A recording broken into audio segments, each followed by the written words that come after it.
नमस्कार दोस्तों, स्वागत है आपका अपने चैनल भारतीय ब्लॉगर पर। आज बात करने जा रहे हैं हम बद्रीनाथ धाम की, जोशीमठ धाम।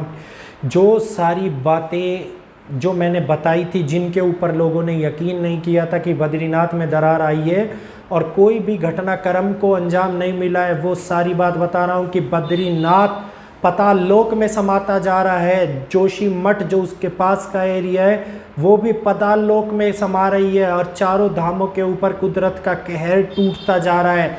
जी हाँ, ये सारी बातें आज मैं आप लोगों को इस वीडियो के अंदर संक्षेप में बताऊंगा, ताकि आप लोग भी जाने कि सच में क्या ये अंत की ओर का इशारा है या इसके अलावा भी और कुछ होना बाकी है। तो जिसने अभी तक चैनल को सब्सक्राइब नहीं किया है दोस्त, चैनल को सब्सक्राइब कीजिएगा, वीडियो को लाइक कीजिएगा और बेल आइकन को ऑल पे कर लेना, ताकि आने वाली लेटेस्ट वीडियो की अपडेट आपको मिलती रहे। अगर हम जोशीमठ की, जो बद्रीनाथ के पास का एरिया है, उसकी बात करें तो वहाँ पे मकानों के फर्श में, दीवारों के ऊपर इतनी बड़ी बड़ी दरारें आ गई हैं कि आप देखिए कि लोगों के घरों के अंदर ज़मीन फटने की समस्याएं दिखाई दे रही हैं। पूरा का पूरा पर्वत अपने आप धंसता जा रहा है, हर दिन एक नया रूप लेता जा रहा है। लोगों को ये बात उनके घरों, जो घर है उनकी जो लेंथ होती है, मतलब जो ऊंचाई होती है, उस ऊंचाई से पता लग रही है कि लोग कि अब ये पहाड़ ज़मीन के अंदर समाता जा रहा है। सारे के सारे मकान बड़ी एक जो नदी है उसकी ओर झुकते जा रही हैं, ज़मीनें वहाँ की धंसती जा रही हैं। जो नर नारायण पर्वत है उनका गैप जो है आपस में वो कम होता जा रहा है। ये सारी जानकारी कोई भी मिथ नहीं है।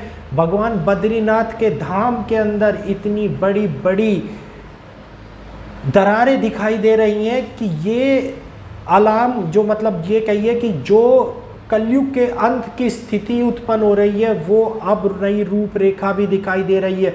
लोग अपने घरों के अंदर सोते हैं तो उनको पता लगता है कि जो सो रहे हैं, तो पता चला कि जिस जगह पे सो रहे हैं वो हिस्सा नीचे दब गया है। इस डर के कारण जोशीमठ के अंदर हाहाकार मची हुई है। पूरे कह रहे हैं कि पूरे के पूरे गांव के लोगों के मन के अंदर ये डर है कि पता नहीं पूरा का पूरा गांव कब पाताल लोक के अंदर समा जाए, क्योंकि वहां के लोग अब घर खाली करने लग गए हैं। सारी की सारी जगहों के ऊपर बड़ी बड़ी 10-10 फीट की, 5-5 फीट की दरारें दिखाई दे रही हैं। बद्रीनाथ धाम के पास में जो बड़ा पीछे की साइड में पुश्ता है, वो पुश्ता धंसता जा रहा है। कि जो नरसिंह भगवान का मंदिर है, उस नरसिंह भगवान के मंदिर से भी लगातार संकेत मिलते जा रहे हैं। भविष्य बद्री जो कहा जाता था कि भविष्य के बद्रीनाथ हैं, भविष्य बद्री की प्रतिमा उस पत्थर के ऊपर पूर्ण होती जा रही है। जहां पर भविष्य बद्री के बाद में अगर मैं बता दूं तो ये 70 किलोमीटर की दूरी पर स्थित है। अपने पहले मंदिर से, जो बद्रीनाथ जी का मंदिर है, वहाँ से 70 किलोमीटर की दूरी पर स्थित भविष्य बद्री है, जो वहाँ उसके ऊपर शाम को अलौकिक प्रकाश लोगों ने देखा है। उसके अंदर घंटियाँ बजने की आवाज़ें सुनाई दी हैं। लगातार पूजा होने की स्थिति उत्पन्न होती है। जब मंदिर परिषद में कोई भी नहीं होता तब ये घटनाक्रम लोगों को सुनने में दिखाई देता है, सुनने में आता है और दिखाई देता है। ये चक्र, नील चक्र जो चल रहा है प्रभु का, ये इसी ओर इशारा कर रहा है कि अब अंत निकट है। बद्रीनाथ धाम की अगर साइंटिफिक रिसर्च की अगर बात करें तो जो पहले की स्थिति थी उससे अब तक आधा फीट नीचे धंस चुका है। मतलब जमीन पृथ्वी के अंदर समा रही है और ये वही परिस्थितियां उत्पन्न कर रही है जिस समय में कहा जा रहा था कि भगवान भविष्य बद्री के अंदर चले जाएंगे और बद्रीनाथ धाम लुप्त हो जाएगा। तो क्या बद्रीनाथ धाम लुप्त होने के पीछे ये दरारें ही बड़ा संकेत दे रही हैं, जो भविष्य में बड़ी दरार का रूप ले लेंगी?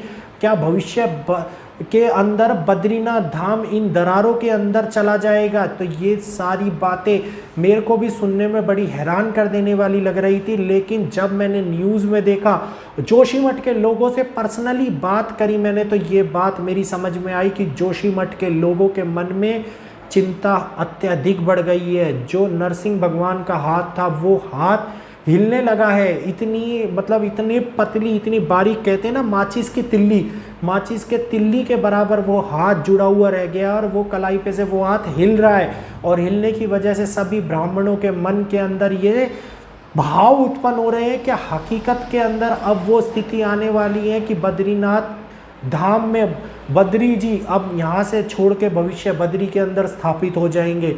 तो दोस्तों आपके इस बारे में क्या विचार हैं, ये बात जानिए। जिन लोगों ने बद्रीनाथ धाम के दर्शन नहीं करे हैं, बद्रीनाथ धाम के दर्शन कर लें, क्योंकि हो सकता है आने वाले समय के अंदर जोशी मठ से लेके और बद्रीनाथ धाम तक का इलाका कहीं ना धरती में ना समा जाए, कहीं इस जगह के ऊपर पूरा सब कुछ जो है वो विलुप्त ना हो जाए, क्योंकि प्रकृति के कहर का कोई भरोसा नहीं होता। प्रकृति दिन प्रतिदिन अपना रूप बदलती जा रही है, दिन प्रतिदिन एक नई रूपरेखा को अंजाम दे रही है, और ये रूपरेखा आगे आने वाले टाइम के अंदर क्या क्या समस्याएं लेके आएगी, कौन कौन सी नीति ऐसी है जो निर्धारित की गई है भगवान ने, जो ये लीला भगवान रच रहे हैं, जो ये नील चक्र चला रहे हैं, जो ये लीला रच रहे हैं, ये हकीकत में आप और हमारे जैसे मनुष्य कोई नहीं जानते।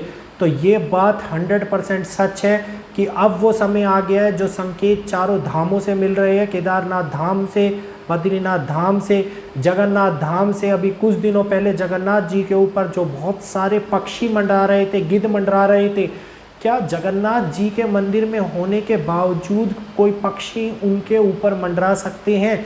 जो आज तक नहीं हुआ वो अब हो सकता है, या प्रभु जगन्नाथ ये आने वाली विपदा का ही संकेत दे रहे हैं? जो आती हुई महामारी है, जो पशुओं में महामारी आ रही है, जो इंसानों में महामारी आ रही है, जो 2030 तक बड़ी जनसंख्या के अंदर कमी होती हुई नजर आएगी, वो इसी बात का संकेत है। क्योंकि पिछली बार जब एक बाज आके भगवान जगन्नाथ के मंदिर पर बैठा था तो उसके बाद में कोरोना के कारण अत्यधिक लोगों की मृत्यु हो गई थी, और इस बार तो एक नहीं पता नहीं कितनी संख्या के अंदर पक्षी प्रभु श्री जगन्नाथ के मंदिर के ऊपर से उड़े हैं और वहीं पे बहुत देर तक मंडराते रहे हैं। तो किस बात का इशारा दे रहे हैं प्रभु जगन्नाथ, ये तो आने वाला समय ही बता सकता है।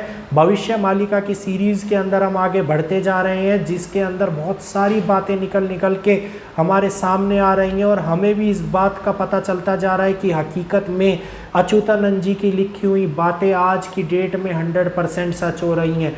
तो दोस्तों इस वीडियो से मिली जानकारी आपको कैसी लगी, प्लीज़ वीडियो को लाइक कीजिएगा, चैनल को सब्सक्राइब कीजिएगा। मिलेंगे आपसे अपनी एक नई वीडियो के अंदर आपके अपने चैनल भारतीय ब्लॉगर पर भविष्य मालिका की जुड़ी हुई रोचक जानकारियों के साथ में, फिर से कोई ना कोई नई प्रिडिक्शंस के साथ में जो जानेंगे और आप हैरान हो जाएंगे।